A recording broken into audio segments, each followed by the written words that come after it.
Isa pong mag-asawang Pilipino sa Alberta na mga dating food service worker ang parehong ginawaran ng King Charles at Queen Elizabeth Awards. Bakit nga ba sila nabigyan ng ganitong parangal at sino ang mga Pilipinong ito? Narito ang report. Ang pagiging fast food worker ni Monica at Michael Bautista sa Middle East ang kalaunay nagdala din sa kanila dito sa Canada. Panibagong buhay na hindi naging madali sa una. Siguro yung language barrier. Kasi kahit po okay tayo magsalita ng English, may mga words po dito na medyo, ay, ano daw yun?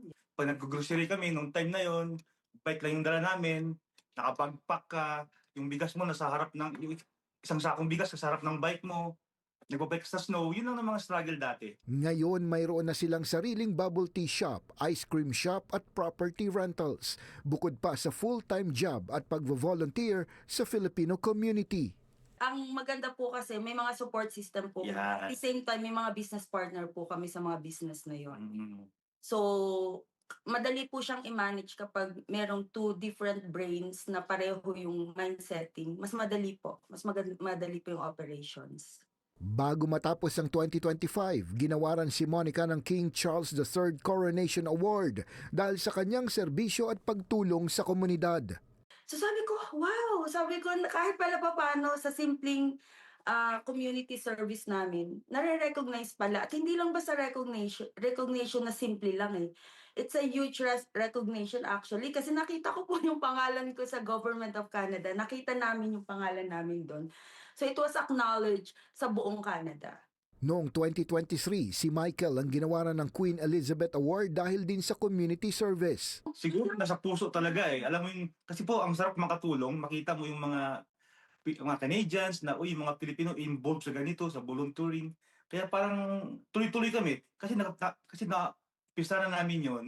Hanggang ngayon tuloy-tuloy eh. Nasa puso talaga ang saya. Feeling ng yung satisfaction, 100% satisfaction, na hindi man ako makapagbigay ng pera to help the community, pero yung time and effort ko to show that I'm here, I'm always here to support locally, kung saan man yan, nearby location, nandito kami. Ang sarap ng pakiramdam, kuya, na parang in your simple way, you're giving back to the community. Sa Cochrane, Alberta, nakabase ngayon ng mag-asawa at hindi man ganoon kalaki ang Filipino community sa kanilang lugar kumpara sa malalaking syudad. Sinisikap daw nilang maipakita sa ibang lahi kung paano tumulong ang mga Pilipino. Yung journey, it's not easy. Marami pong up and down. Pero for me po kasi, nanatili po kaming humble and grateful sa lahat ng ginagawa namin. Thankful ako dun sa mga past experience ko na medyo, alam mo yun, medyo mahirap. At tapos, tinutuloy-tuloy natin at nakikita ko yung parang magandang balik sa akin dahil sa pagiging gawa ko sa community or sa pagtulong sa mga ibang kababayan natin dito, especially po sa mga newcomers na aming sinusuportahan at tinutulungan. Simple man sa iba ang mga nakuha nilang parangal, mahalagaan nila ito na makita ng mga Canadians na ginagawa rin din ng mga Pilipino ng ganitong pagkilala dito sa Canada.